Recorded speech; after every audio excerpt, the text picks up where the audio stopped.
Well, we had Will Smith, and it was a Jada Pickett. Is that his wife? Yeah. And We ride together.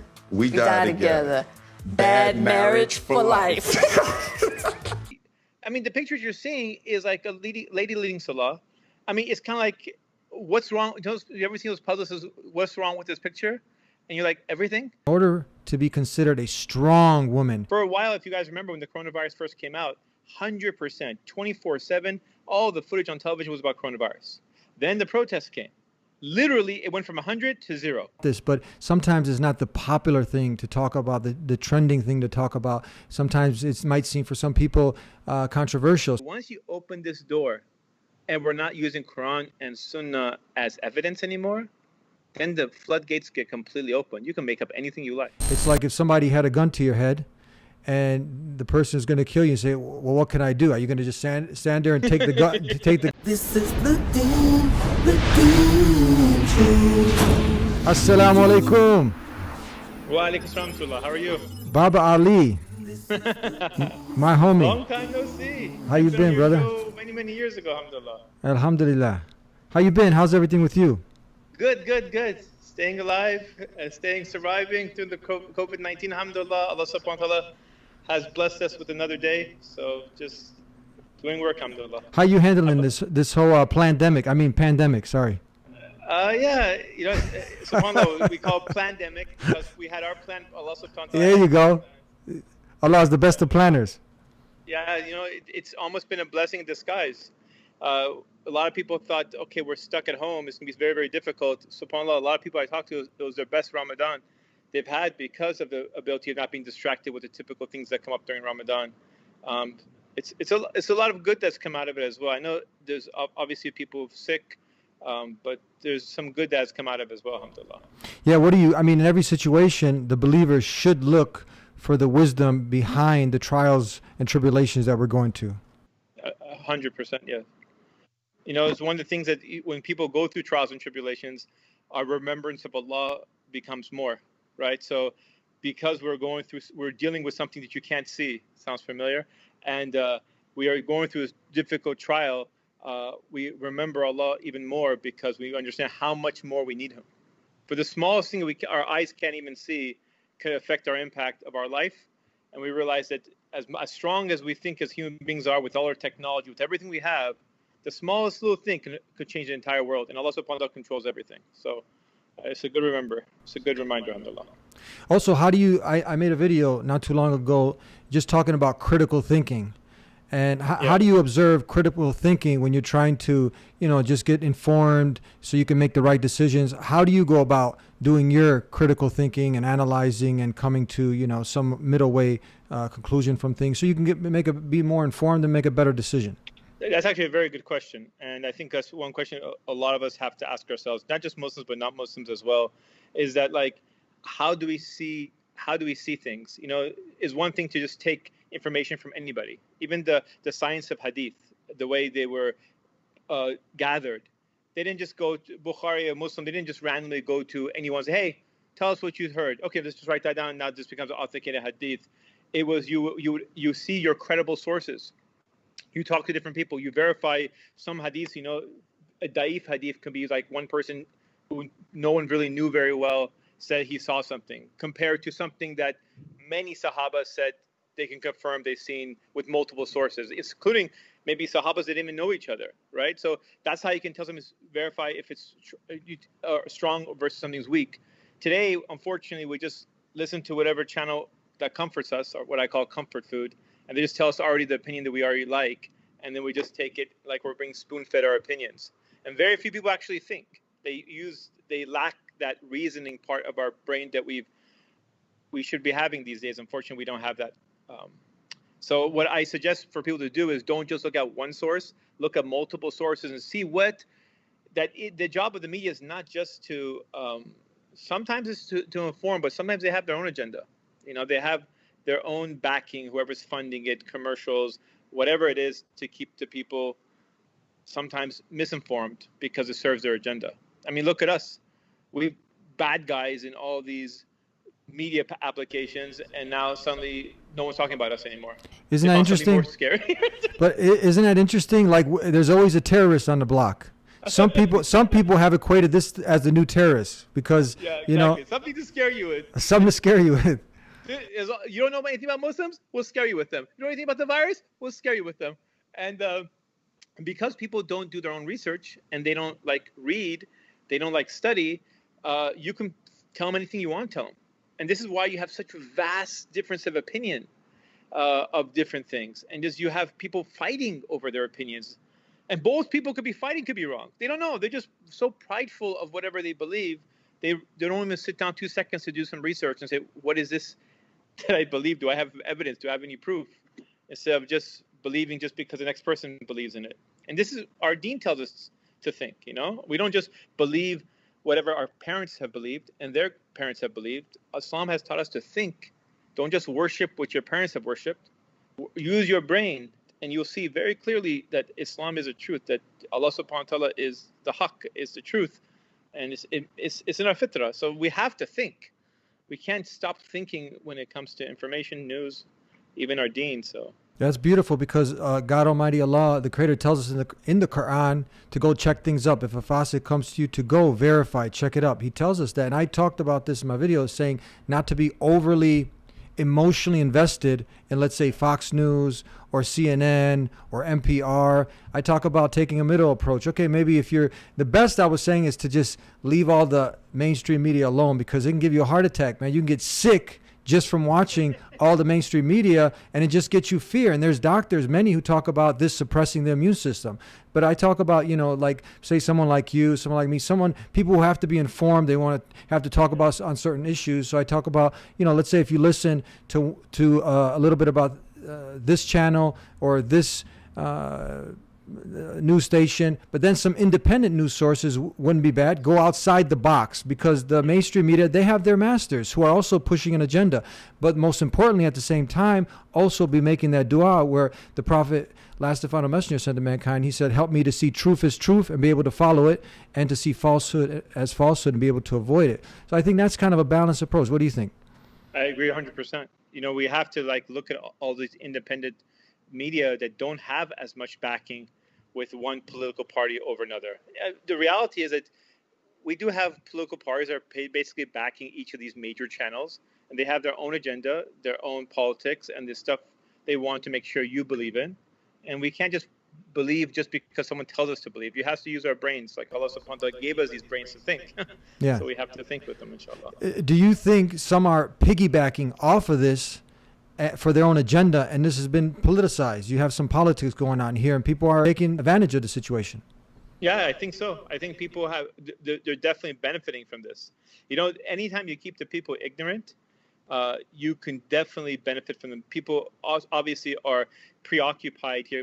Let me show you, I can give you an example. When I take the camera, I can point the camera this way, point the camera this way, point the camera this way, point the camera this way, and 100% of our attention goes one way or another. For a while, if you guys remember when the coronavirus first came out, 100%, 24/7, all the footage on television was about coronavirus.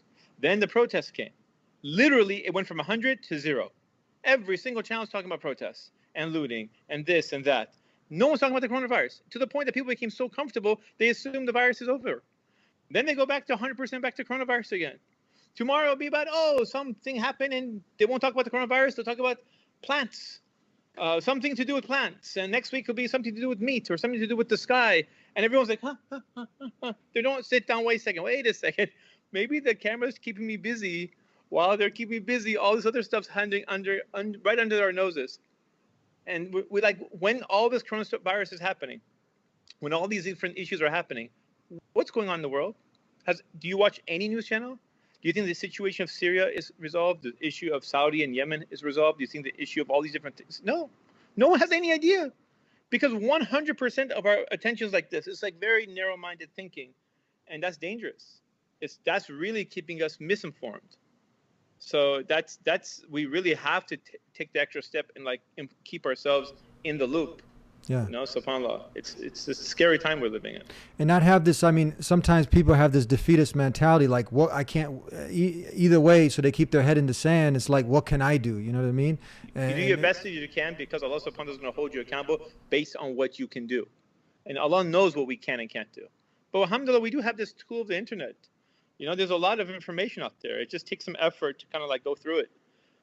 And you'll see sometimes consistencies with some of these independent news channels and news stations, and that will give you some information that sometimes you get surprised about.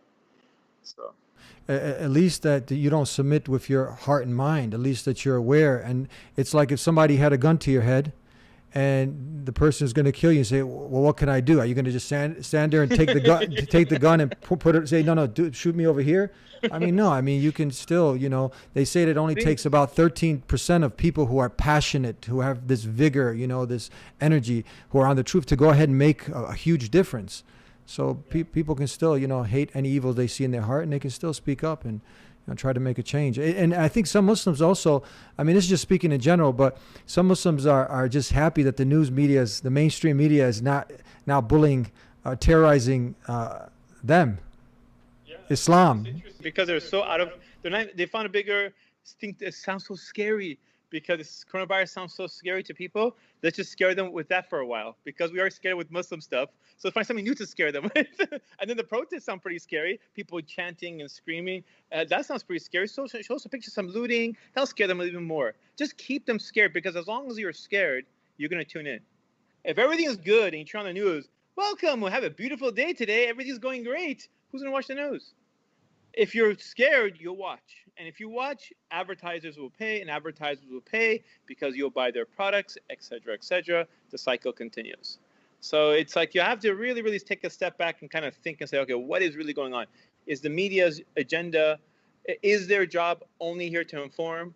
Or do they have like alternative motives, possibly alternative motives, that they want you to do this or think this or buy this?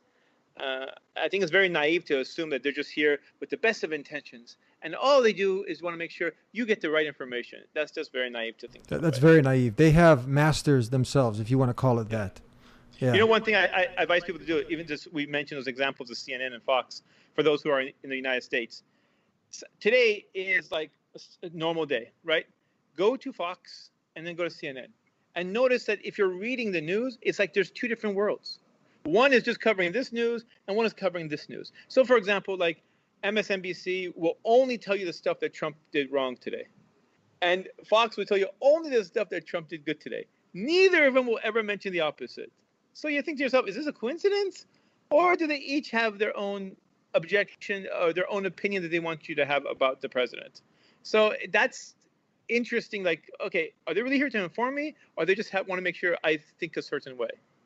And when we start thinking for ourselves, it makes our minds open. And by the way, Islamic is the same thing. You talk to one person who will come in their Islamic views about certain things. And if you're not thinking, then you just follow the next sheikh who has a completely different view than the previous sheikh you followed, and the previous sheikh from there. This is why you have Muslims that are like off the rails with these weird stuff that they're doing that has nothing to do with Islam, but they call themselves Muslims.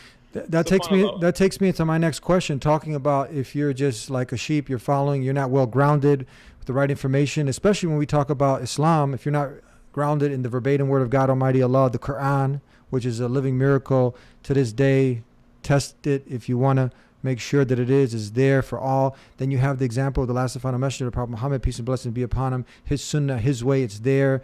You have his companions, everything is there. But now some people, I'm going to show a picture right here, and you talk about people doing stuff, you know, kind of outside of the Quran and Sunnah. And what do you think? Right now they're seeing a picture of who's this leading the Salat, and then you have just people lined up here. What are we seeing here? You seeing there's this picture now. Can you go ahead and does this fit in? I don't see the exact picture, but I think I know which picture you're talking about. Okay, but you're seeing the picture. I don't see it on my screen, but I'm assuming it's a picture with is it the lady leading the Salah? Yes, that one. Yes. Okay. So it goes into what you're saying. We're seeing things nowadays. In the past, people were debating certain topics. Now a generation gap just passes, and now we got all these issues. And some people complain about you got certain people talking out there, but it seems like they're talking to themselves. They're not really hitting home with what the climate is on the ground, you know, the real issues that we're dealing with. I mean, even if you look at today, we have topics that are entering the Muslim talking points that was never discussed. Not that they were never discussed because, the Muslims forgot about them. It's because they weren't even debatable. It's kind of like we discussing one day is, do we need to even pray? That's a discussion we don't even discuss. No scholars have these talks about if Salah is important or do we need to even pray Salah. Or do we need to really believe in one God? It's like, it's not debatable. So these issues that we felt that even 10 years ago, not debatable, are now just like, okay, let's talk about maybe what do you mean maybe? I mean, the pictures you're seeing is like a lady leading Salah. I mean, it's kind of like, what's wrong? You ever seen those puzzles? Says, what's wrong with this picture? And you're like, everything? Well, the lady is leading Salah, that's weird. Where does this come from? I'm not saying that men are better than women or women are better than men, but we have rules that we follow based on what Allah has told us, not what we came up with. It's not a bunch of guys came up with, okay, this is a religion for everybody. Then comes the other aspect, the men and women are next to each other. Again, where do you come up with these rules that this is how we pray? Then you have all these people in just weird, there's a girl right there in the middle row. It's like an older lady with white hair wearing shorts, like boxers. I mean, what? She probably thinks she went to like a church event. She doesn't probably know this is Muslims. And then you have people with hijab, no hijab, guys just random, whatever. Some people looking the opposite direction. It's like, what is this? It's just the weirdest stuff. But we are laughing right now at how strange this is. But maybe one day, 5 years, 10 years from the future, this could be the norm. And that sounds pretty scary. We have topics like homosexuality. Is it okay now? Now?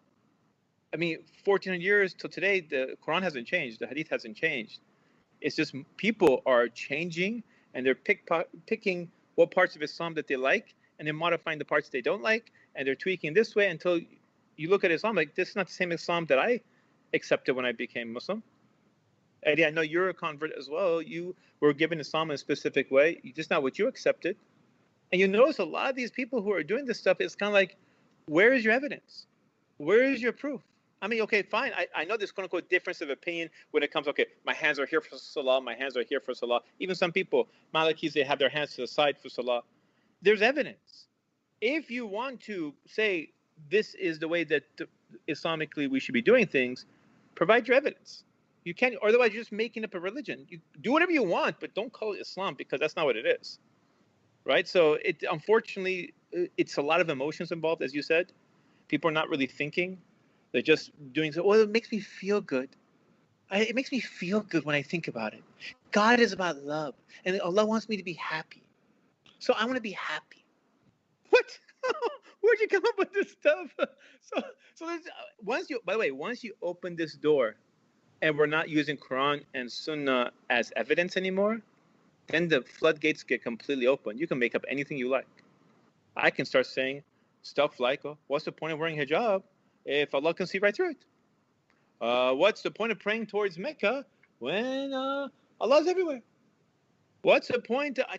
What's the point of wiping over my feet or my socks or my shoes if my bottom of my feet don't get wet? You can just start using all the logic that you want and start making up all the nonsense that you want until you have something completely that has nothing to do with Islam. But what we fail to realize is Allah subhanahu wa ta'ala knowledge. You take a pen, you put it into the ocean, you take it out. That is human beings' knowledge. The rest of that, if you made it all into ink, if all the oceans were ink and all the trees that the hadith tells us were like the paper, you still couldn't write Allah's knowledge. So we, with a little bit of knowledge, we think we know more. And this is the problem. This is where we fall into that trap. And this is where we start going astray when we think we know more than Allah. And when we look at the story of Shaitan and we look at it and we're like, what was he thinking?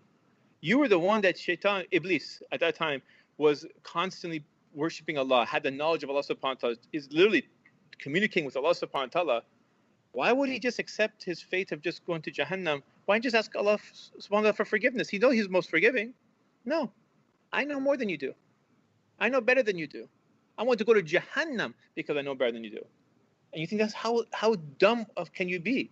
Well, look at our situation now. Human beings will say, I know more than Allah does. And I'm willing to go to Jahannam for it. That to me, is mind-boggling. Just like when I first heard the story of Iblis was mind-boggling to me. And now we see the human being version of it, where people just want to do their own version of Islam. Allah will judge all of us, including me. Yeah. And so we have to be very careful with our decisions. We get these slogans out there. It's Burger King, have it your way. And people are used to changing. You know, we know a lot of the man-made religions. They're man-made, so you can modify, you change just to get the people into the door. So you got a rock band, you got all sorts of things going on. You got a party, a disco. But, you know, it's fascinating when you look at Islam. It's based on proof and evidence. This is what fascinated me. And we know all the things that are in there, that there's no way if somebody was to take a analytical scientific approach, he wasn't disingenuous, he was genuinely seeking the truth, and he's humble, and asking the creator, he'll find, like you did and so many people, myself, that this is indeed from the creator of the heavens and earth. Now, and then when you study the life of Prophet Muhammad, peace and blessings be upon him, one thing that connects with this is if you study when the revelation first came down, and then I believe it was like 19 some odd assassination attempts on his life, and the message still keeps going and going and going. At any time, it could have disrupted the book, disrupted the message, but it comes all the way towards the end, and then it's complete, whereas the ayah comes down and says, this day have I, God Almighty is speaking in the Quran. So can you imagine, Baba Ali, all this is happening, all of the things from the beginning, and at any time, he can be assassinated, killed, but that's not part of the plan. Allah wants it to be complete, the Quran. So then the reverse is revealed. This day I have perfected your deen, your way of life, have completed my favor upon you, and have chosen for you submission and surrender to the creator of the heavens and earth. That's Islam.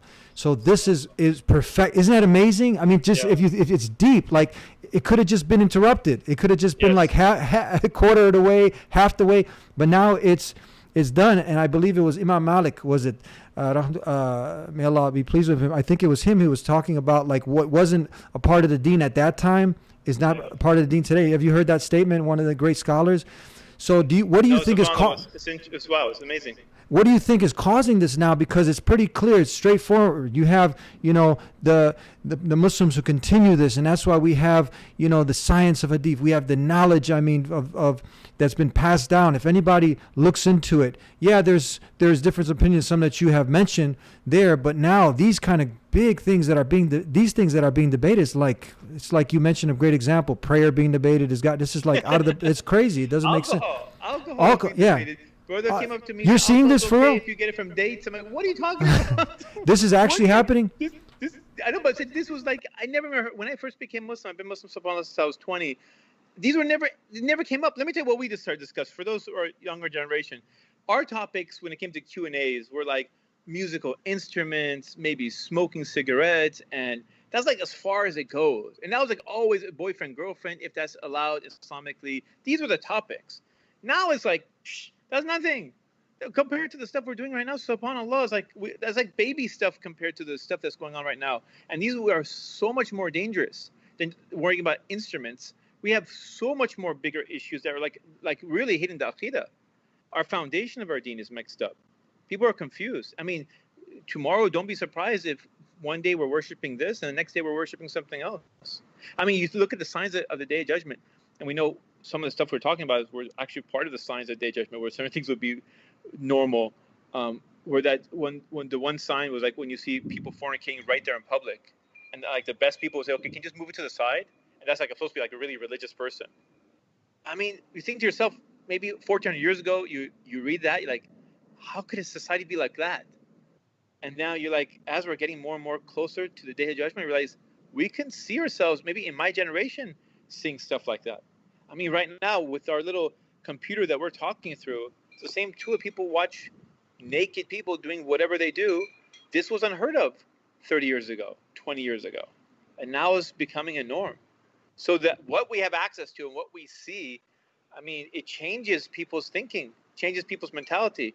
I mean, the brother who gave a khutbah about homosexuality, he was confronted, not by a person who is gay, but by a person who is straight. He said, brother, you can't say this haram. The khatib told me, he's like, Ali, this is becoming a norm. I get a lot of heat from this. You can't even say it's haram. It's kind of like you not only have to accept it, but you have to be like pushing it and saying it's halal and this and that. The act itself. Even non-Muslims who may not agree with it, they may not like the act, but they're not pushing it upon other people. It's a weird thing that Muslims are so distant from their own deen that we're constantly willing to compromise just to try to appeal to non-Muslims. Say, look how flexible Islam is. But you don't need to defend Islam. Allah subhanahu wa ta'ala protects Islam. So it's just the beauty of Islam that that brought a lot of people, including myself, to Islam. You guys think it's the rigidness and strictness. Unfortunately, a lot of people who have been born to this religion, they look at why is there so many rigidness and strictness? But that's not Islam either. The more religious you become, it doesn't mean more rigid you become. It just means that we have boundaries. There's rules that you have. When you go to your job, you have rules. There are certain things you can't say to your boss. There are certain things you can't do at work. In fact, with the opposite gender, you can't say certain things. You can't even look a certain way to that person. Otherwise, it'll be harassment. So why does everyone go crazy when we tell them, okay, within the Islam, when you're dealing with the opposite gender, there's rules that you follow, right? Why does that the HR representative have to be there at work for you to follow a rule? But in our religion, we said, look, and this is out of respect for each other, out of kindness for each other. You know, this is some things that people don't think about. Again, we're going back to the news thing again. People don't think, they just get opinions. People are not told things about Islam, they just take opinions. So whatever I tell you tomorrow, this is halal now, okay. That's haram now, okay. That's really, really dangerous for us Muslims to be going that way. We really have to look. We can't just, if someone tells you something, we can't just jump into it and just start doing something. Go do your research. The same way, Eddie, you're saying go do your research. When you go look at these other sources, don't just randomly do stuff because other people are saying it. We have to look at our deen the same way. We have to look at our sources and then follow it. Mm-hmm. Something to keep in mind. Do you think some of these things are set up and these things are systematically put in place to disrupt, to try to destroy with Islam from within? Is there a possibility of that? What do you think? I mean, Allah knows best, but that could quite be a possibility. You know, there's a lot of stuff. The more you take these people away from their deen, and the more they become more wishy-washy. And then you can see like this picture that you just showed. And you see like, wow, what? Some people are like, when you show them that picture, people are like, what? What's going on here? Is this fake? While other people like, will watch and say, what's the big deal? And that's scary how we have this much contrast. Where you become desensitized, big time. You become desensitized, what's the big deal? And then you see another picture, and another thing. I have seen, one thing about Baba Ali, me being Baba Ali, I've been able to, alhamdulillah, been able to travel the world. I've been able to do some things that many Muslims don't get fortunate enough to do. So I can tell you through that experience, being able to travel, seeing all these different Muslim communities, speaking to all these sheikhs, and dealing with so many Muslims from all these different continents. And sometimes I've heard stuff from Muslims firsthand, stuff they've experienced, stuff that they've seen Muslims do that I have yet to see from non-Muslims. I mean, when you guys are talking about haram, halal, it is beyond that. It's like, what? Stuff that shocks me. I was sitting with the sheikh one time, we were traveling, I was doing an event, and the brother was going to be doing a talk. And he says, Ali, as a person who takes Q&A from people in the Muslim community, I've heard everything. Literally, there's nothing you can do to shock me. And I'm like, what? Like, what's the last thing that was crazy for you? And he told me that, and I don't want to repeat it because it sounds too crazy. And I was like, when I was non-Muslim and I was growing up, I never even knew that this would even be, I never knew anyone that did this level of haram before. It's like, what? Even non-Muslims that don't have haram. I never knew anyone that that did this kind of stuff. But it's like, oh yeah, this is just latest question answer that came from me that Muslim people are doing. I'm like, what? Like, it's so bad. Like when the sheikh has to ask, what is that? Like, I don't even know what that is. There was yeah, it's just crazy stuff, subhanAllah.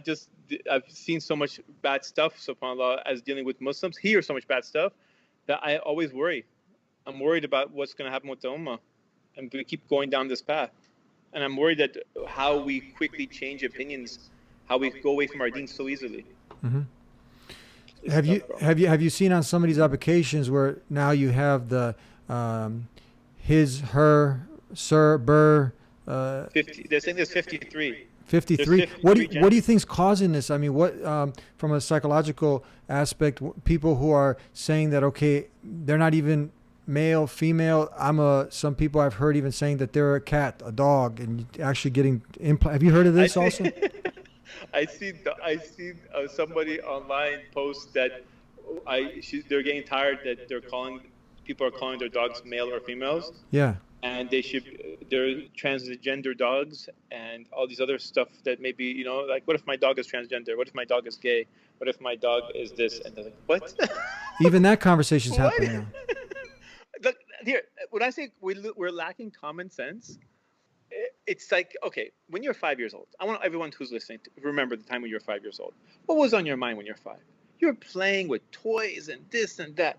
If anyone said anything about liking the opposite gender, you're like, yeah. Even I remember when I was like 8, 9 years old, and boys, you wouldn't even go run to the girls' bathroom. And as soon as you're running, and the girls run to the bathroom, like, ew, girls, ew. Until you hit like the hormonal age, you start having feelings of the opposite gender. Now, there people will tell you, oh, I was 5 years old. I knew I was attracted to the opposite gender. You're 5. What? Even straight people are now attracted to the opposite gender when you're 4 or 5 years old. You don't know what's going on. You barely have a vocabulary. What are you talking about? But people will sit there and like, yeah, that makes sense. What do you mean makes sense? This is not the nature of the human being.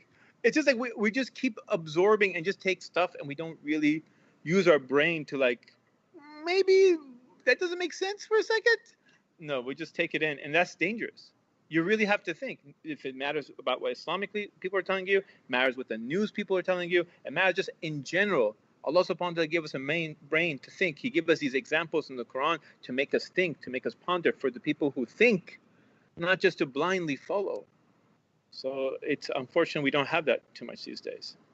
Do you think now people, because there's that void, there's not that ultimate, it's people, when you ask them what's the purpose of life, and people think, okay, it's to be happy, is to find someone I love, to love, these subjective ideas. Everyone has their individual opinion, but nobody really gets down to searching or asking for really what's the true purpose of the human being. So when you don't live on that true purpose, now you're just kind of following, and God Almighty Allah tells us in the Quran, have you seen the one who has taken his or her own desires as a God? So now you just start making up your own way. You start, having it your way, like Burger King, like a buffet, and everything goes. Everything goes. And do you think that's for the lack of someone having that? Because we are creatures of imitation. We're imitating, and we think that now if I do this, maybe I climb a little bit higher, I experiment with this might be the happiness I was looking for. So you just start experimenting with everything. You put it here, you put it there, you put it everywhere. And at the end, it's just misguidance. You think? It's a nature of. What's the root? If we go to the root, if we go not symptom management, but if we go to the root of the problem. Yeah, it's you can worship. We have the instinct of worship. Every human being does. Now, some people worship a rock, as we've seen 1,400 years ago. Even unfortunately today, you still see that. You used to worship. You were part of, or were you part of, or you came? I was one of those people. When I was growing up, I didn't have any type of religion. So when eventually, because I had no religion, no guidance, and I started finding superstitious things to follow. I followed rocks, worshiping idols, and you think this doesn't happen? It still happens to today. Now, I may have worshipped physical idols, but today people worship American idols. Or you worship this. Some people, as you just said, they worship their own desires. They end up worshiping themselves. They worship, sometimes people will even do, if you watch things on television, they act like when they're doing this, they're worshiping. And there's no shame in it. It's okay to worship whatever you want to worship. And this is what we've come back to, this strange times we live in, where people don't even think about what you're actually saying. If it's a game that tells you, hey, bow down and prostrate and worship this thing, kids will do it because other kids are doing it and because it's cool. If a social media influencer is now worshiping XYZ, suddenly all their influencers are now interested. So let me go look into it. Some of them may move over because the person who's influencing me has influenced me to worship whatever they worship. We live in that world. And why are these influencers so strong? Why are the people in the media so strong? Why is the television stations or the games so strong? It's because when your brain stops thinking and you stop using your mind, anyone can tell you anything and you start listening to it. And they'll say stuff like, as long as it makes you happy.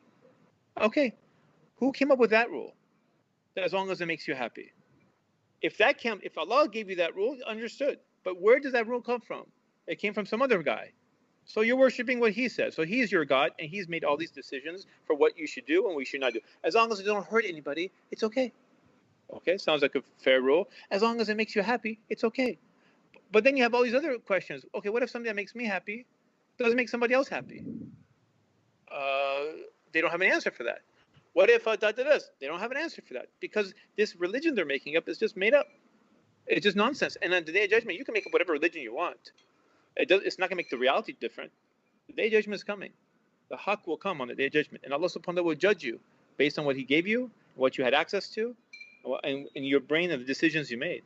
You can believe the sky is going to be doing all these good things for you. Doesn't mean it's going to happen. And that people will be going and asking for Jesus to give them stuff. Jesus is like, I didn't tell you to worship me. Oh, you want to worship the sun? Sun's not going to help you. You want to worship this? They're not going to help you. All those rappers and hip hop people you worship and you're imitated, they're not going to be able to help you. Everyone's thinking about themselves. And now everyone's like, okay, I thought, where's my reward? There's no reward.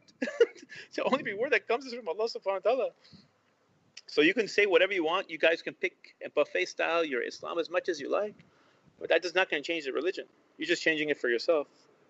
One thing, I'll just mention this one last thing is like, when we're in Salah lines and we leave the Salah line, there's a gap. And the next person behind you, without anyone saying a word, will fill in that gap. And the person behind them will fill in that gap and fill in that gap, fill in that gap. You want to leave the religion of Islam, you want to make up your own nonsense and just go to your own way, go ahead. But that gap will be filled, and Allah will replace, if we don't love Allah subhanahu wa ta'ala, Allah will replace us with someone or a group of people that love Him more than us, and will follow Him better than us. And that's something scary to be thinking about. I want to get your feedback on this. There was some brothers having a conversation. We've been hearing a lot about this, but sometimes it's not the popular thing to talk about, the trending thing to talk about. Sometimes it might seem for some people controversial. So it's the things that are talked about in the closet, for instance. And now they talk about but you have a lot of non-Muslims, not yet Muslims, talking about these subjects. It's interesting, the emasculating of the man. You have, where men are no longer men. We have. The woman's carrying his things in her purse. Well, you have every TV show, they talk about the man's the idiot, every Islamic talk from every speaker, the problem is the man and what they're doing wrong, and et cetera, et cetera. So, some of the brothers complain that you never hear any sheikh talking about what the sisters are doing wrong. I mean, obviously, Islam elevates the woman to such a great level. You need to be kind, respectful, patient with your wives. You need to treat women honorably, of course. But has it gotten to an extent now that we're overlooking, because just like men can oppress, are we looking at the same time women can be oppressors also? You had the woman who oppressed Yusuf alayhi salam. And you had his brothers, and sometimes because women tend to cry more, but Yusuf's brothers, they actually threw him in the well and they tried to kill him, and they were crying, right? So what do you have to say about this? I actually personally have seen that many times. I've actually approached Sheikh more than once, asking them why they limit their conversations to certain things. I ask because one thing I do, for those who may or may not know, I've done a lot of comedy through my life. I like doing stand-up performances, and my sense of humor, and for those who are familiar with my YouTube videos, I was not a sheikh. I do not come with something revolutionary no one's heard it before.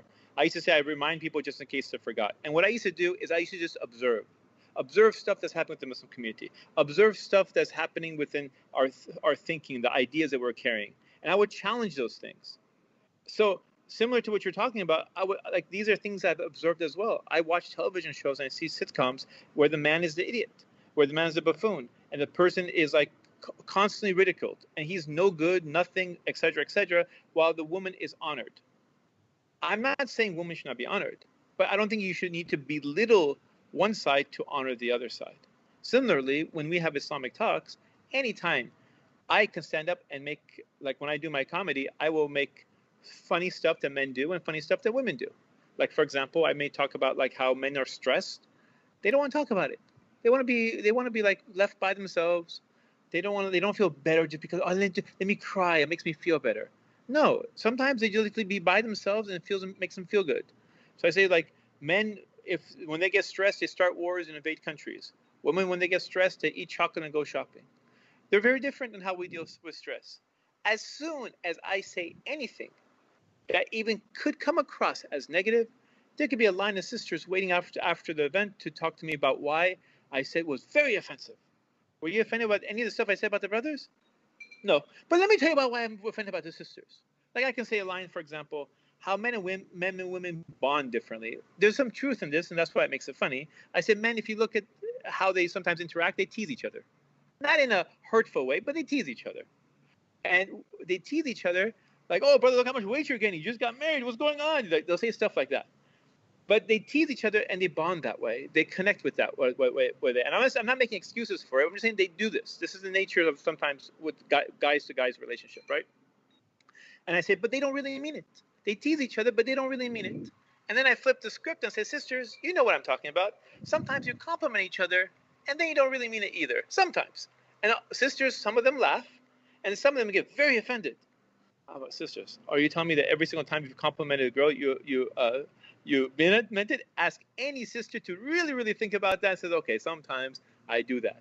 But the nature of the guy is, I will never go to Eddie, Eddie, I love your shirt. I hate it. We don't do it. If I don't like your shirt, I won't say anything. I will not say, oh, I love it. It's so amazing. Where'd you get it from? I love it. And just go out of my way to compliment the shirt when I don't even like it whatsoever. It's just not the nature of the guys. Similarly, sisters will not meet another sister and say, oh, look how big you're getting because you got married. They don't tease each other either. So when you're doing things, I'm doing a balance on both sides. We don't have the balance right now. We have men who have taken over the women's role, the women have taken over the men's role, and we have a very much imbalance within our communities. We have things that men have become more feminine in their nature. They have adopted more feminine roles, and women have taken masculine roles. And now, why this has happened is a whole different discussion. I don't know how long this video is going to get, but I can give you a quick summary. In my opinion, I think a lot of men have oppressed women when they had the authority and when they had the power over them. Women like a man who's in control, but they don't like a man who's controlling. So when many of these men who became controlling, women just got tired of it. They said, where's our rights? You've not even given me my Islamic rights.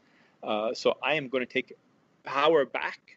And not only will I take power back, I will take power over this relationship, and I'm going to be making the final decisions from now on.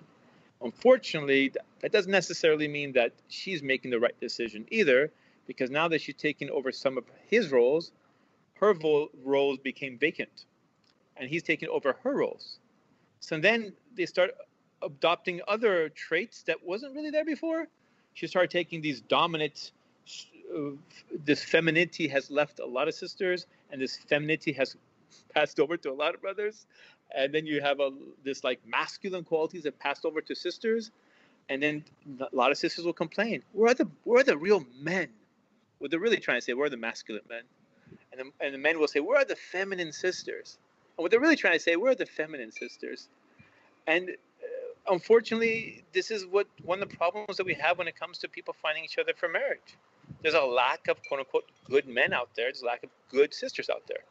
I'm not saying there's not a deen. They have the deen, but what about the traits that comes to the parts that we naturally, humanly are attracted to each other that makes us, Allah subhanahu wa ta'ala made us different, but that complement each other for those things.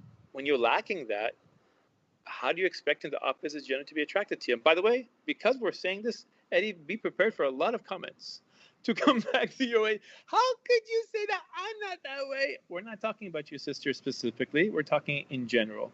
So this is for that one sister out there who feels like, oh, this doesn't apply to me. This, alhamdulillah, say alhamdulillah. But unfortunately, this is becoming more of a trend.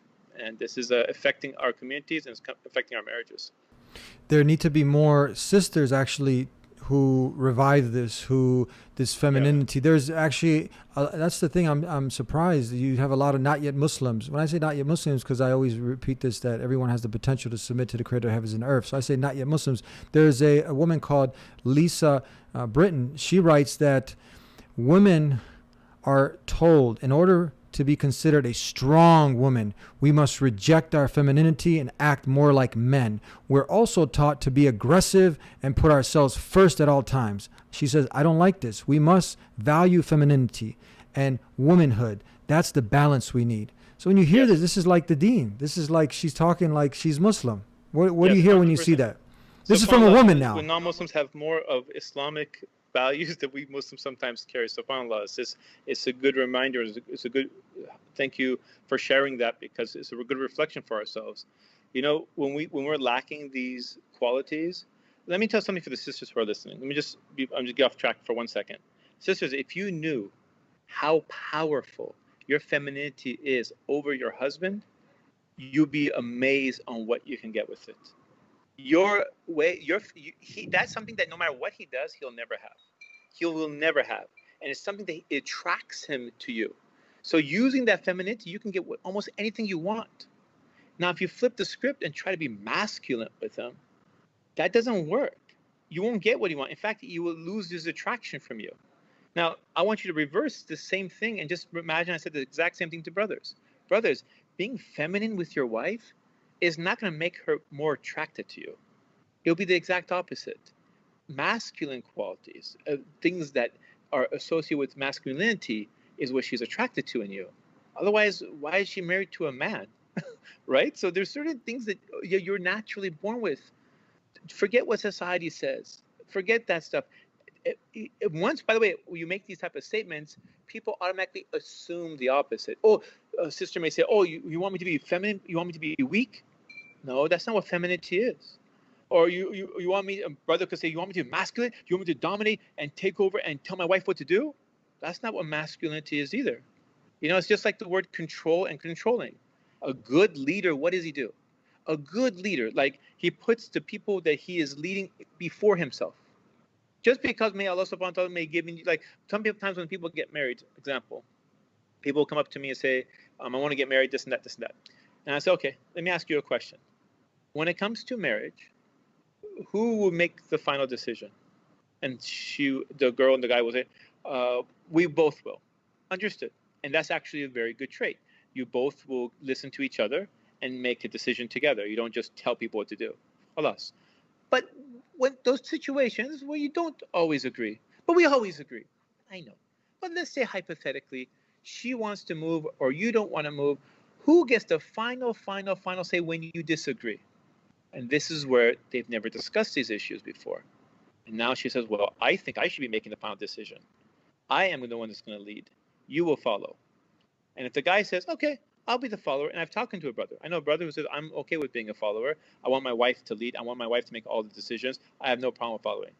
That same wife will tell her husband, why do you lack ambition? Why don't you stand up? I need you to take the lead on certain things. Why is all the responsibilities and all the weight and everything on my shoulders? And you're just like, huh? You just married a feminist and chill, as they say. Oh, that's not what sisters want. Now, you can lie to yourself. No sister's looking forward. I can't wait to get married because I'm going to be handling everything. I'll go to work. I'll handle the bills. I'll handle the expenses. I'll do all the shopping. I'll do this. I will do the household chores. I'll do the work chores. I'll provide for the family. In fact, when there's this noise outside, I'll go and check it. My husband, you stay under the sheets and don't worry. I'll protect you. That's not a woman's dream of getting married. So the man has, and by the way, I'll share all my things with you, all my wealth with you. So that's why I work. And you can keep your wealth for yourself. And now, this sounds crazy, Eddie. I'm a guy who helps people get married, for those who don't know. From half our deans completing. Yeah. I get asked by, sorry, go ahead, Eddie.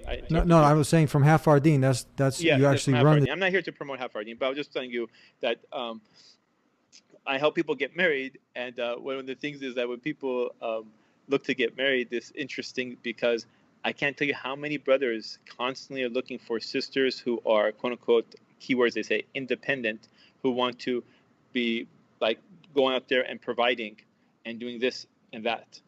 The stuff they're asking for on a list is stuff you thought that was the male's role. Like he's going to work and share his wealth, and he's going to provide and be the sole responsible person for the house. And if she works, she keeps the money for herself. Those are no longer the case. In fact, I looked at a brother's list just recently, and he put the top 5 things he's looking for a sister, and one of them was wealthy. And his sister was wealthy, can like provide for me basically. What happened to men? What happened to men? I want a sister who can protect me. What? Protect you from what? From the scary bug I see in the corner of the house. It's so scary. What, are you kidding me? You think this is what sisters are looking forward to for marriage? SubhanAllah. SubhanAllah. It's like, oh, it's like a robber comes in the house and the guy hides behind you. You go get him. Take her. Oh, I think I heard this from Sheikh Yahya Ibrahim. If I didn't, please excuse me, Sheikh. But if I did, I'd like for the Sheikh to actually him himself to put it out there again. This wonderful story. It's really deep if you think about it. So I think the sheikh, and it still stayed with me until this day. I think I heard this years ago. A woman came to see a sheikh, and she said, "Sheikh, I'm having a lot of problems with my husband. You know, they're at the verge of divorce." And she said, "Please give me some advice." He said, "You want some advice?" She said, "Yes." "Then you have to do this for me." He said, "Go, before I can give you this advice, you have to go pick 3 hairs from a lion." Okay? She said, 3 hairs from a lion, and then I'll give you some advice that will hopefully save your marriage. She said, okay, she really wanted to make it work. And then she went to the lion, and she went petting the lion. Obviously, this is not a true story. It's just an example. It's a metaphor, right? So no one's looking for this in Bukhari and Muslim, right? Okay. So then she goes to the lion. I can imagine. She's a woman. There's a lion. How am I going to go ahead and pluck the hairs from a lion? So she goes very soft. She goes very slow, very gentle, and she starts petting the lion. After she pets him enough, she takes one. He roars a little bit. Then again, she's just very soft and gentle, feminine with him. And then she picks the second one. And all the way into the third. What do you think would have happened if she started debating, fighting, attacking the lion? That's another story. But she ends up taking those 3 hairs to the sheikh, and she said, "Here you go, sheikh. Now give me the answer, the solution to my marital problems." She goes, "You have it right there. The way you treated this lion," he said, "treat your husband." Now, again, we have to make a disclaimer. Usually, I mean, we're not talking about some drunk bum who's giving elbow hooks and elbows, WWE with his wife. Yeah. No. But you get the point? Yes. Do you understand? Yes. You treat a woman so she feels like a woman. You treat a man so it feels like a man. When I raise my kids, I actually teach them, when you talk to mama, say, "I love you." It makes her feel amazing. But when you talk to me and you want to thank me, say, "I appreciate you." I like to be loved, but appreciation is more stronger for me than love. And this is strange for girls, because for them it's like, oh, what's the feeling of love? Love is amazing. But men need to be respected and appreciated. And if your husband feels like he's appreciated, he'll do 10 times more than he's currently doing right now. See, you said a word out of his way to make you happy. You said a word there now that this word is just like synonymous with something bad. It's like, but you have experts like, I don't know if you've heard of the best-selling author. She's helped over 150,000 couples save their marriage. She wrote the book Empowered Wife, and she talks about exactly what you're talking about, how men need this appreciation, this respect. But as soon as you say respect, all hell breaks loose. I don't need to respect nobody. Huh? What? I use the word appreciation so it doesn't get misunderstood. But she's an expert. She's a woman. She's not even Muslim, and she's helped so many. And then she talks about that's how you get that reciprocation of love is when you and there's a book actually written by some husband and wife. They talk about the power of respect and love. Yeah. And how they go hand in hand together. What happens is, like, anytime you bring up these topics, people automatically assume the worst. They assume that, because you're saying respect the husband, you're saying don't respect the wife. No, we never said that. We said love your wife. Number 1 priority for her is to feel loved. And number 2 is to feel respected and appreciated. So just because you're loving her doesn't mean you don't respect her. But understand what her priority is on our priority list. If she had a top 10 list of different feelings she can feel, right? And similarly for the men, they need to feel appreciated. They really do. If you don't appreciate him, you don't feel respect him, you don't even listen to any of his decisions, that takes the toll on him. You want him to step up and be a man, make him feel like a man. You want your wife to be feminine, make her feel like a woman. Don't be aggressive with her. See, men, unfortunately, like we were growing up, this is a whole men-women discussion, so we kind of like went off the subject, but I'll say it really quickly. Like, men, oftentimes we kind of like, we been around brothers the whole time. So our joking around with brothers and our way we communicate where people we're close with, that same teasing thing that we did, they bring it to their wives, and they're constantly teasing them about their weight, or teasing them about some of their insecurities, or teasing them about whatever the thing is. That should be happening, yeah. It's not going to work. Yeah. That's like crashing her self-esteem, yeah. Exactly. If you know she's concerned about certain things, about jealousy, you don't keep bring up second wife jokes. That's not funny for her.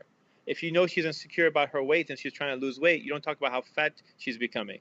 It doesn't make her feel better, you know. So you have to be. You don't bring it up as a joke. If you're making extending the family, then you gotta, because it gotta be brought up. It's gotta be brought up. Yeah, exactly. So I don't like. Sometimes the guys don't really realize that she's a woman.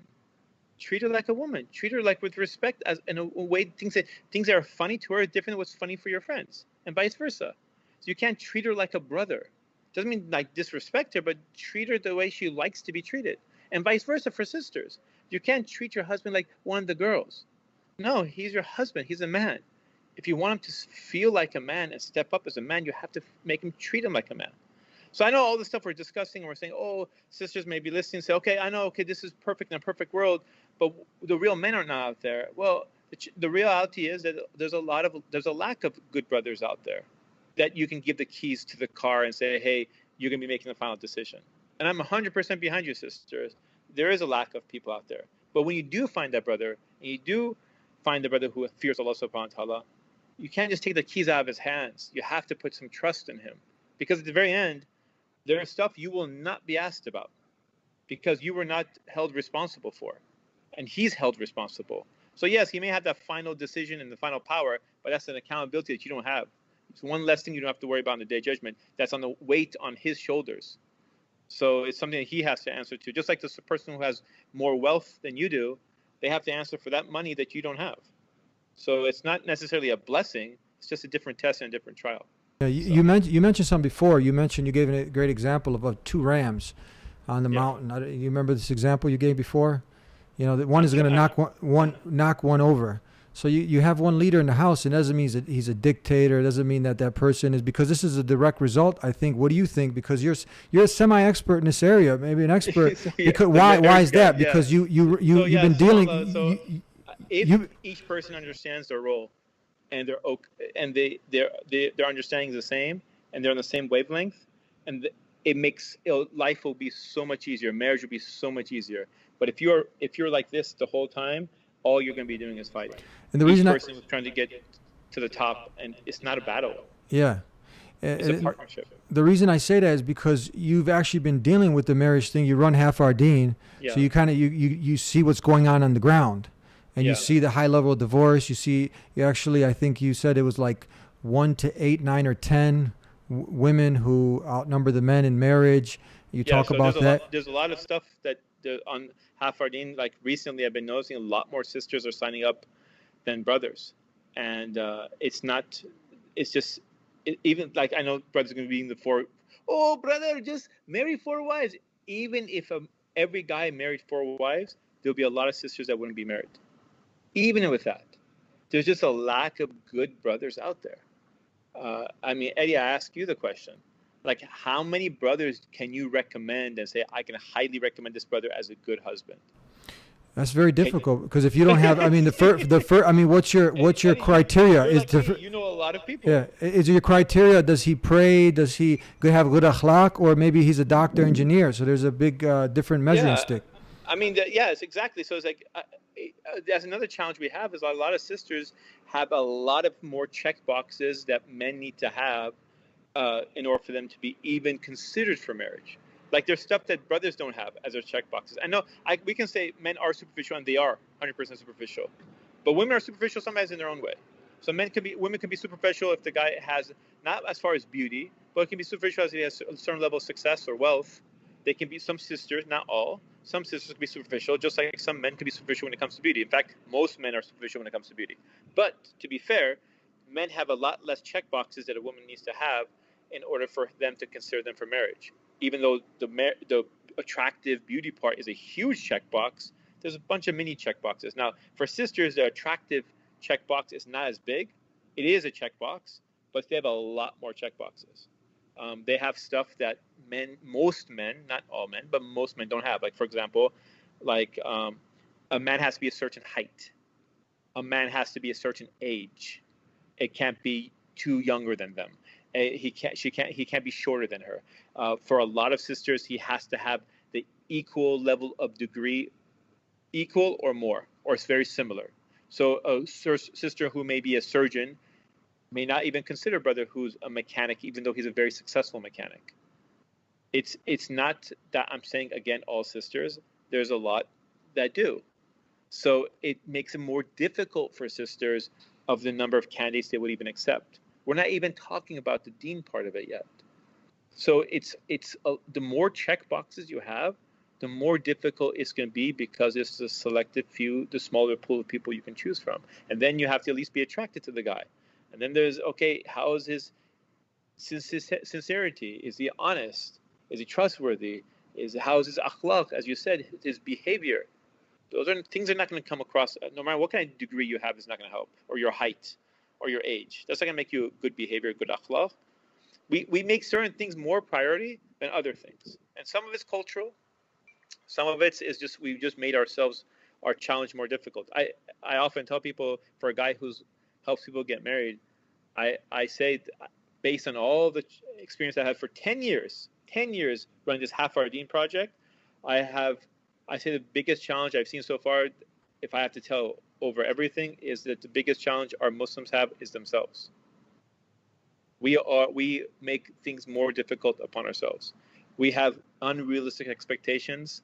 Almost every single day I deal with somebody who is very unrealistic on Half Our Deen when they complain. I joined your website. I think it was a sister on the 17th of this month joined the website, and she wanted to quit on the 18th of the website. Even though we have 2,000 something people on the website, I want to leave. I couldn't find a husband to marry in one day. You're kidding. We have a sister who looked over 2,500 profiles. I don't like any of them. 2,500? You didn't find one person that you even interested to learn more about? Nope, not good enough. None of these people are good enough. You're kidding. Nope. We have a sister. By the way, these are just recent examples. I'm talking about in the last few days. Another sister who says, I went on she's been on the website for I don't know how many months. I don't think she had found one person. I think maybe one or not one person throughout the whole entire time that I would even consider to even speak to for a marriage, as far as like talking to them. And these are just examples I'm just coming across. How many, the more there are that I don't come across, Allahu Allah. Yeah. But we have a big issue within our Muslim community as far as these kind of things. Do you think, I mean, this is on a serious note, when you mentioned that, before I get to my question, I remember we were in Florida together, and one of the imams there, he came to me, and he said that he had sisters. It was so bad that the sisters, them trying to get married, they couldn't, that they were asking the sheikh, hey, we got these non-Muslims who are asking us for marriage. Is there any loophole anyway, since we can't get married, can we marry them? He was sharing this with me. Yeah, that's a big thing that's happening these days, that a lot of sisters are actually marrying non-Muslims, and there's no nikah there. There's no relationship. That's like becoming zina, because again, we're just picking the parts of Islam that we don't like and just modifying it so it fits our needs. And sister can argue and say, well, what am I supposed to do? I'm not here to tell you what the solution is. I'm just saying there's a rules that you can do. Like, it's kind of like me as a comedian. I can go stand on stage and people weren't laughing, so now I just say everything haram, and now they're laughing. And someone says, dude, why are you doing all this haram stuff and cursing and doing sexual stuff on stage? Well, what am I supposed to do? How am I supposed to make people laugh? I can't use that as my escape ticket out. You can make people laugh, just stay within the boundaries of Islam. You can find somebody, just stay within the boundaries of Islam. And just because something doesn't seem to be working or seems to be challenging, remember, these are tests from Allah subhanahu wa ta'ala. And He tests all of us in different ways. And there's some wisdom in these tests. Just like we talked at the very early part of this talk, we're talking about the coronavirus being the challenge for today, and there's maybe some blessings in it. One blessing you can see yourself for going through this hard challenge of finding your other half is that maybe if it was too easy, you would take it too lightly and just head to divorce very quickly. But the very fact that it became so challenging and so difficult made you at least think twice before you uttered the word divorce when you're having a dispute with your wife or your husband, because you realize how hard it was, how many people you spoke to, how many websites you joined, how many conversations and friends and all these things you had to do until you found your spouse. So you're going to really drop it that quickly because you're fighting over some petty issue? So that could be a blessing in disguise. I'm not saying that is. Allah knows best. But don't look at everything as just, oh, why am I going through this? Allah knows best. Just remember that everything's a trial. This dunya is temporary. Have you So, go ahead, yeah. finish your point. So I myself have went through the six, and that was sorry, that was my point. I was just Yeah. I don't want to jump to another thing, but Yeah. go ahead. You were asking me a question. So I brought that up, and then that was leading into my next question. And have you considered? I don't mean to put you on the spot, but I know for some people it could be uncomfortable talking about this. But have you considered, because there is the alphabet movement, but you don't have the P in there, and before, because it's a real issue. Again, you were saying that can't just solve everything miraculously, but it is one great solution if someone could come up with something better. And people can bring all sorts of arguments. Well, people can't hold one marriage. People can, but that's the role of the scholars to come in and educate. So if the small group of people who were in the closet at one time, now they came out, and now you can't even criticize a lot of times, joke or say anything, because you'll be in a deep hurt of trouble. So adding now Muslims to add something that's halal, the P into the letter movement, and then someone like you who already runs a website, have you ever considered if this gets legalized, if it gets moving, towards that direction, for you, someone who's got a lot of experience with a matrimonial site, to actually have to fill a niche in that area, maybe in the future? The challenge I have is that I'm having a hard time finding brothers who would even have. Maybe Eddie, you or have different circle of people, but the people I've come across, they are barely handling one wife, let alone two or three or four. And every single brother I know who has more than one wife, it takes a certain type of person, certain kind of type of character, certain kind of fear of Allah subhanahu wa ta'ala to do it justly. It's kind of like when you have one child. And by the way, I'm not comparing women to child before anyone starts going crazy. I'm just giving an analogy, just an analogy. But when anyone who has one child and they know once they have a second child, there are certain things that happen that you have as a parent they didn't have before. Like, for example, one child, there's no jealousy, there's no sharing issues, there's no attention issues. Once you have a second person involved in your like two wives or three wives, you have a responsibility that you have to treat all of them fairly. You have to do this. Brothers are not even doing it with one wife, unfortunately. So as far as a solution, I have a bigger question. It's like, where are the men? We don't even have the men for the first wife. I'm telling you, we've come 10-to-1 ratio from the guys. Now, as far as men who are married right now, I think it's how you're going to convince them. I think a lot of sisters are like, oh, men just can't wait to marry 4 wives. Oh, a lot of brothers I talk to, they're like, all the brothers I talk to who want to marry more than one wife are all single. All the married guys are like, oh man, I'm done. I'm done. Do you think this is a direct result of the influence of the culture with Hollywood, Bollywood, and some unrealistic pictures painted in people thinking like this is the standard where marriage should be? That role of marriage is he or she, they got to make me happy. And then, they think that this is a destination. You're going to get happy. And if you're not happy in marriage, I mean, that's something unattainable. Like a lot of times people, social media plays a larger influence. You get what I'm saying? Yeah. A lot of people, they look on social media and now the kids today are not glued onto the TVs like my childhood, which we were just watching TV a lot.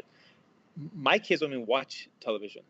I mean, I can't remember the last time they actually sat down, change the channel or something. I was actually observing. I'm like, why do you even have a TV for? No, the only thing they use is a computer for different stuff, for games, for this and that, but they use it mostly a computer screen.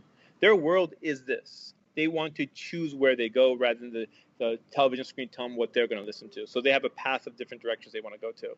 So this generation, the younger people, they're going to go to their influencer and they go on social media and they're just scrolling and scrolling and scrolling. And every time they see a picture, every time they see this, they start getting this idea of what marriage life is like.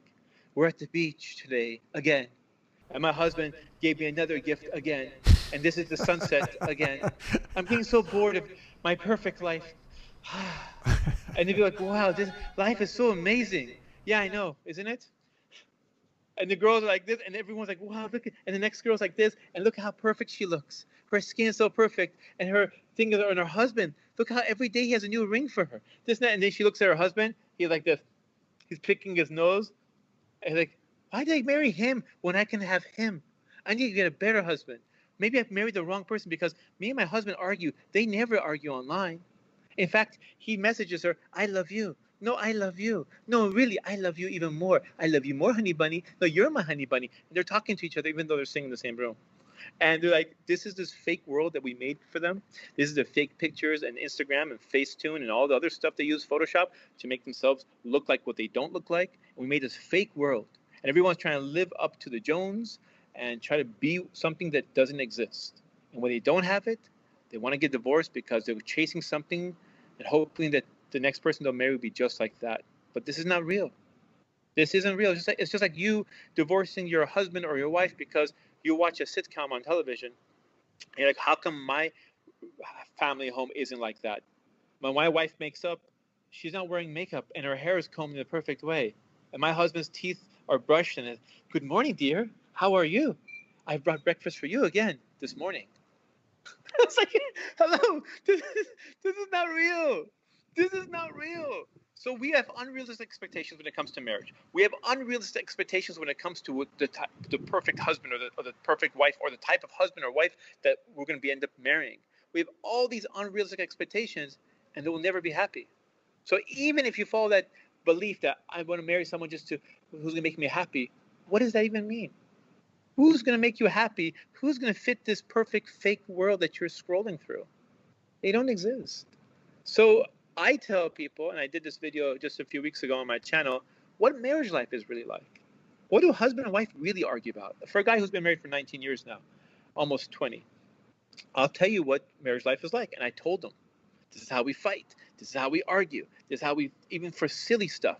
And no matter how pious you think the brother is, even the biggest sheikhs you know, they argue with their wives. But Sheikh XYZ, he's the one who's doing marriage talks. Well, let me remind you, didn't the Prophet ﷺ, the best man to ever walk on this planet, at one point wanted to leave all his wives for 30 days? And these are the mothers of the believers? So he's the best man to walk on this planet. Ready to like, I need my space for the mothers of the believers? Who are you? Who am I? Even Eddie argues with his wife and has this difference of opinion. I argue with my wife and have difference of opinion. But the difference is what? That our solution is always Islam. That the boundaries that we put ourselves is always Islam. There's a line you don't cross because Islam keeps you in check. Yeah. And that is why it's important to find a husband or a wife who follows their deen. It's not like where you have recently, it's all over the media, you had Will Smith, and it was a Jada Pickett. Is that his wife? Yeah. And We ride together. We die together. Bad marriage for life. and this is common where the husband and wife separate, and you know what happened from there? Yeah. Yeah, they have special. I mean, this is like they what? So, I mean, because you say we go back to Islam, we go back to the way that the Creator told us to live. So this is not like jumping to another partner and I'll go experiment here and there and then come back and. Eddie, do you have any idea of how much infidelity is happening with practicing Muslims? Yeah. Like I We're not even talking about Will Smith and Jada. This is actually in the community. Forget Will Smith. I'm talking about Muslim Smith. I'm talking about Muslims. Muslim Smith. How far they're doing infidelity. We're just looking at, of course, they're not Muslim, brother. They're not Muslim. No, I'm talking about Muslims who are practicing. I was talking to a family therapist, and the person was telling me that one of their clients are two people who go to Fajr at the masjid. They pray Fajr at the masjid. So they're practicing Muslims. They're both sleeping with different people. I mean, we are living in this generation. The reason why you and I don't hear about these things is because we are not family therapists. It's not like these things that come to us, right? We only know what was within our bubble, within our sphere of knowledge, right? It's not like people publicly talk about this stuff. But if you're a family therapist, and you bring this, and they can tell you a whole different world of what they know from practice. I'm not about, you're just secular Muslims or just Muslim by name. I'm talking about practicing Muslims and how much infidelity there is. I just recently heard from something just locally in my area. And it's like, what? Yeah, this person does this and this girl does this, and like, what? And she went and slept with somebody because he slept with somebody. And you're talking about practicing Muslims? What? Like, to me, it's kind of like there's a line you don't cross. Like, no matter how angry I get with my wife, there's certain words I will never utter to her. But it's like people don't have that line. So if you don't have that line, then why are you surprised when we are falling into the same traps as non-Muslims fall into? You know, if we don't take our deen seriously, we don't care about Islam, and some of you are like, I don't like all these rules. Okay, fine. Do whatever you want. But as soon as you have 0 rules, and she has 0 rules, and you have a big, and the anger comes, and disputes come, and shaitan comes and whispers. you are now left open like everybody else, and all these other things start entering our Muslim community that was never there before, and become normal. Unfortunately, in our Muslim community, that was never before. I was going through a magazine yesterday, bro, and I'm going through my old my kids were cleaning up the room, and I was going through this. They came across the box in the bubble. You have a magazine. I was like, "What do we have this magazine for?" It's an Islamic magazine. Oh, I think Half Our Deen sponsored article or something there a while back, or maybe helped the magazine. So we kept a copy of that article just for memory. And as I'm going through the thing, I came through one of the marriage things, one of these things about men and women, a couple that was very popular here where I live. Everybody wanted to put them on commercials or put them on ads, and for Islamic organizations, they were the couple. That brother left the sister, got divorced for another man. Look at Eddie's face. And I'm talking about some random brother. This is like one of the most popular brothers in our community. It's kind of like the stuff that's happening now is kind of like, what? What? Well, what do you want? Well, you guys want the sisterly in Salah? No problem. You want to have men who are no longer men and women who are men? No problem. Well, guess what? Now we have problem because now when you open Pandora's box, everything goes. We're not using Quran and Sunnah anymore. We can just use your logic, your desire. Well, his desire is another guy. What are you going to say to him? Yeah. And they have children. May God Almighty, the Creator Allah, guide, since we mentioned Will Smith and Jada Pickett, and give them the solutions, the Islamic solutions. May Allah help guide the Muslim communities, keep us all guided, and help us to stick by the guidance that He sent, the Quran and the Sunnah. Thank you so much, my brother. We touched upon a lot of different issues. Hopefully gave some people some things to really ponder and think about. And people can visit you. Where can they hook up with you at? Easy to find. Just type in Baba Ali on Google, and all my stuff comes up. You can have videos on YouTube. And for those who are interested in marriage, we do have a website called Half Our Deen. I wasn't here to promote that. I was just here talking to you about the subjects we were talking about. But Half Our Deen is a marriage site where we help people find the other half. They're there to discover the other half, inshallah. So we're not necessarily matchmakers, but each profile you look at, it will tell you about their personality. If you can tolerate them, it tells you, it has quizzes, has priorities. It's all these kind of tools you don't find on typical websites. Our goal is not just to help you get married. We want to make sure you stay married. And these are kind of like our talking points today. We don't want our ummah we want our ummah to thrive, but we want them to really, really go back to the way the Prophet was, inshallah. Thank you, brother. It was nice catching up with you, inshallah. We can do this again sometime again soon. Jazakallah khair. And if you like this episode of The Deen Show, like this video, share this video far and wide, and support us on our Patreon page so we can continue this work. Thank you for tuning in. Peace be with you. Assalamu alaikum.